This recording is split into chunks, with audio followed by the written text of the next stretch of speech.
Buenos días a todas y a todos los asistentes a esta tercera edición del Congreso de Innovación en la Docencia e Investigación de las Ciencias Sociales y Jurídicas. Contamos ahora con la participación de la profesora María del Ángel Iglesias Vázquez, que es profesora de Derecho Internacional Público, Derechos Humanos y Unión Europea de la UNIR. Buenos días, María Ángel. Muy buenos días, encantada, muchas gracias. Gracias por tu disposición y por tu tiempo. Nos ha parecido muy interesante, muy sugerente el título que le hemos dado a esta intervención, a esta entrevista, de cuando el abogado es el alumno y el alumno es abogado, y ahí entra el tema en juego, las famosas moot court o realmente esas prácticas que se suelen realizar en el ámbito de las ciencias sociales y jurídicas.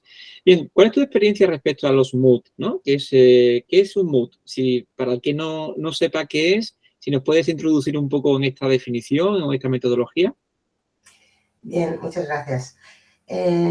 Si tuviéramos que definir qué es un moot brevemente, pues diríamos que es un simulacro de juicio.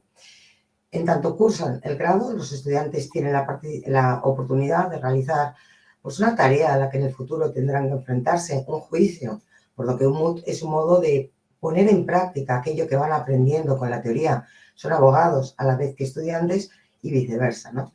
Conocí personalmente lo que es un moot cuando estaba realizando mis cursos de doctorado, uno de práctica procesal internacional. Entonces tuve la oportunidad de asistir a un moot, a un simulacro de juicio, en La Haya, en Países Bajos.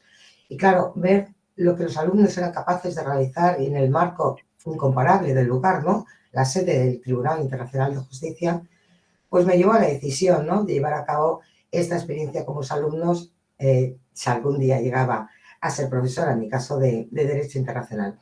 Lo conseguí, pero primero fui coach, es decir, preparador, aunque llevo ya 14, 15 años participando como juez pues en diversos moot organizados fundamentalmente por la Universidad de Leiden, en simulacros ante la Corte Internacional de Justicia, el Telders International Moot Court, o ante la Corte Penal Internacional.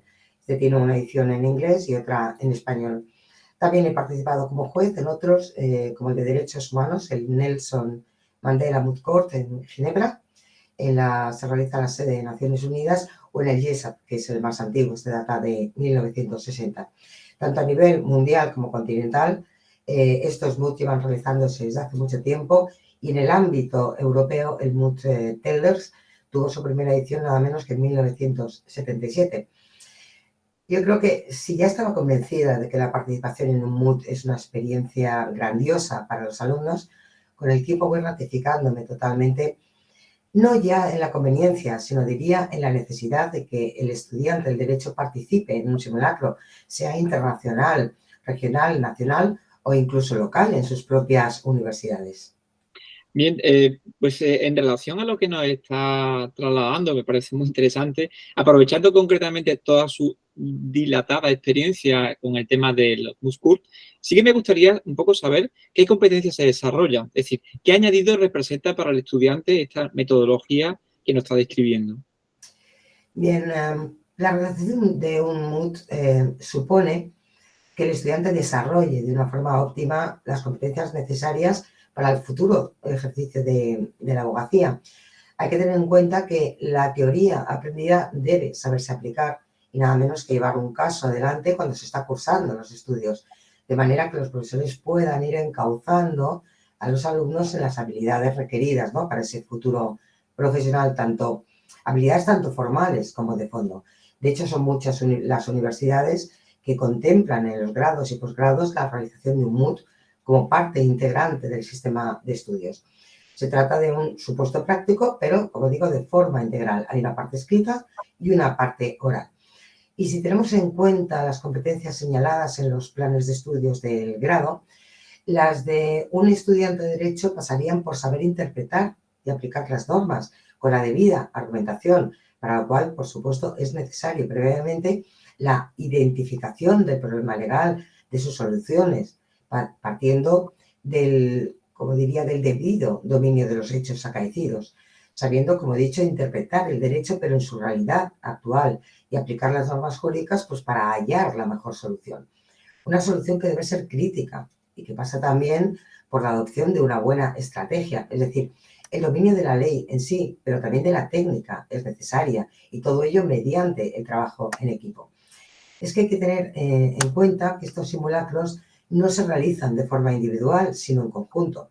Luego, si acaso explico, pero cada universidad tiene que elegir a un equipo que tiene que estar compuesto por 4 participantes. Con ello se fomenta el trabajo en equipos, que es imposible llevar a cabo este tipo de actividades sin una fluida comunicación, sin un profundo entendimiento entre los componentes. Y claro, esto significa también generosidad con el tiempo de cada uno.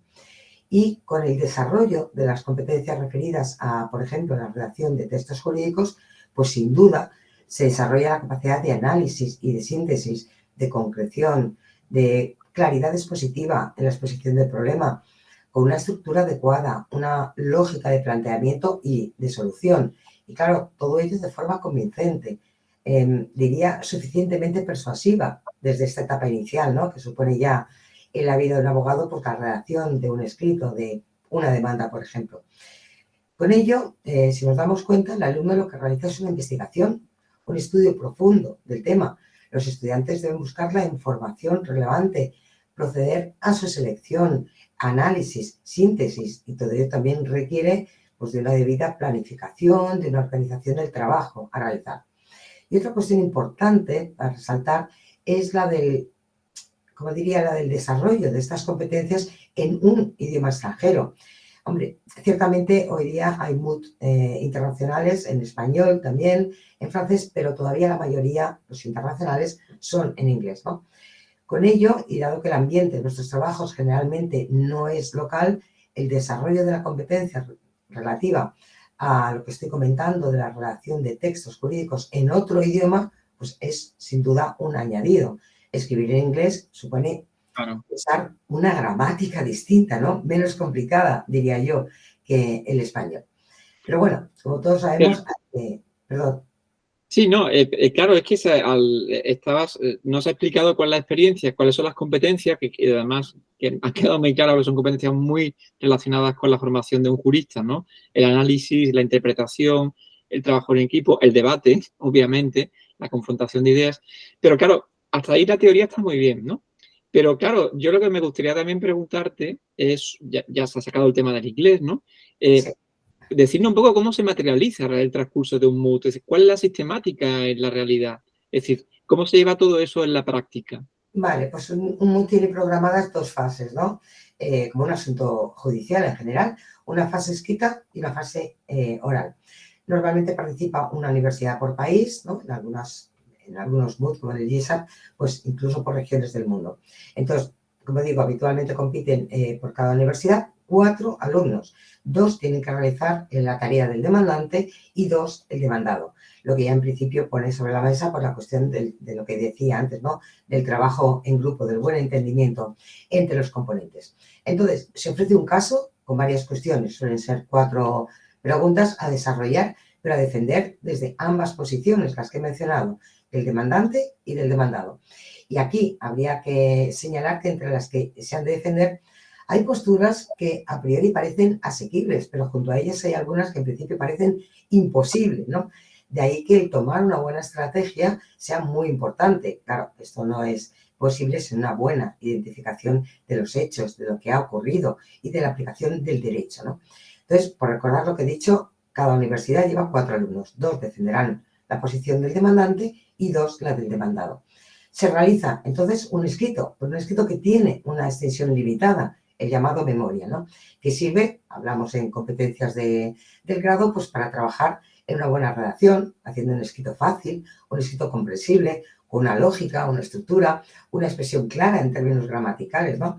Huyendo de esas frases a veces interminables y rocambolescas que utilizamos, yo misma he incurrido en ello, ¿no? Cuando construimos una idea, metemos oraciones coordinadas, oraciones subordinadas, que a veces alejan tanto el sujeto del verbo que requieren una doble lectura para su identificación, ¿no? Y todo eso sin olvidar que debemos emplear términos legales, términos de derecho.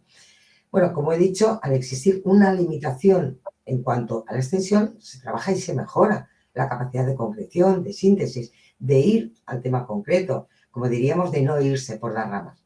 Y una vez que se ha elaborado el escrito del demandante y del demandado, se envía a la organización y ya comenzaría la fase oral. Entonces, se reciben los memorial de los oponentes y, claro, esto sirve para saber qué solución argumentada está ofreciendo el contrario y entonces ver qué es lo que hay que atacar, qué es lo que hay que desmontar, tratando de hacer ver que tu posición es la correcta. Entonces, en esta etapa digamos, oral, el alumno trabaja en cuestiones como la capacidad de persuasión, la modulación de la voz, la vocalización, la corrección formal en tanto orador y a la vez la habilidad para responder a las preguntas que puedan plantear los jueces en el transcurso de la exposición y responder de una forma clara, ofreciendo base legal a cada cuestión y sabiendo lo que es muy importante, no perder el hilo conductor del discurso, porque hay que tener en cuenta que en esta fase oral la misma se realiza ante un tribunal normalmente de 3 jueces, ¿no? De expertos, pero que están interrumpiendo al exponente con cuestiones que pueden estar relacionadas con los hechos o pueden estar relacionadas con el derecho que están aplicando, ¿no? Entonces, este es un momento importante para quien expone, porque ha de tener la habilidad suficiente para responder de una forma rápida y concreta, lo que desde luego no es posible sin un profundo conocimiento del caso, pero evitando, por ejemplo, muletillas, ¿no?, de uso frecuente y derivada pues, de la tensión que el alumno está soportando en ese momento. La búsqueda de la naturalidad, hablando, ¿no? Y como a veces las preguntas llevan más tiempo del que el estudiante puede imaginar, claro, debe saber resumir lo que les queda por exponer, pues haciendo una buena síntesis de los argumentos y no es nada fácil. Luego, finalmente, hay una fase, diríamos, de réplica y de dúplica, es decir, de contestación a las exposiciones que, bueno, si bien en la base puede el alumno tenerlas preparadas, desde luego requieren una habilidad extraordinaria para volver a atacar al oponente, ¿no? O defenderse en un espacio de más de 2 o 3 minutillos, con lo cual se ha de ser muy directo, muy contundente. Bueno, en definitiva, en esto resumiría lo que es la aplicación, ¿no?, de las competencias al cómo se desarrolla el mood. Sí, pero hay una cuestión que a mí se me plantea y es que, bueno, todo lo que has comentado, esto ¿se puede realizar online? ¿Representa una modalidad online un obstáculo ya que tú trabajas en una universidad marcadamente online, bien conocida, ¿se puede realizar esto a través de Internet? Yo creo que no es un obstáculo, ¿no?, la modalidad online. Este tipo de universidades, además, disponen de plataformas adecuadas para el trabajo colectivo, para la buena comunicación con los preparadores y entre los integrantes, ¿no? Entonces, en mi universidad se iba realizando ya unos años. El ser online no ha supuesto problema insuperable ninguno y es más, durante el periodo del COVID, incluso la competición en sí, por ejemplo, el Tellers, se realizó online, ¿no? Con lo cual, esta posibilidad de comunicación virtual es algo que también tenemos que tener en cuenta que se está imponiendo incluso en sede judicial real, ¿no? Por ejemplo, Interesante. bien lo sabréis que ha habido recientemente una reforma en el Tribunal de Justicia de la Unión Europea por la que se permite la intervención online, ¿no? Esto por no hablar de estas, para algunos todavía, nuevas modalidades de trabajo no presenciales que cada día son más frecuentes, ¿no? Entonces, las competencias para adquirir por el profesional del derecho no se pueden ver aminoradas por la implantación de este sistema online. Incluso, diría yo, que por lo que se refiere a la fase oral, se ha de trabajar con más fuerza, ¿no? Con lo cual, las habilidades a adquirir pues, estarán más reforzadas. Se potencia todo lo relativo a la buena comunicación del estudiante abogado en esta fase oral. No es ningún obstáculo. Bien, pues nada más, llegado a este punto ya vamos a concluir con la entrevista que nos ha parecido muy interesante, realmente, sobre todo por tu experiencia, ¿no? Por la experiencia no es algo teórico, sino que nos lo está contando alguien que lleva muchos años aplicando con éxito este tipo de metodología, ¿no?, en la formación de los estudiantes. María Ángel, muchas gracias por tu tiempo.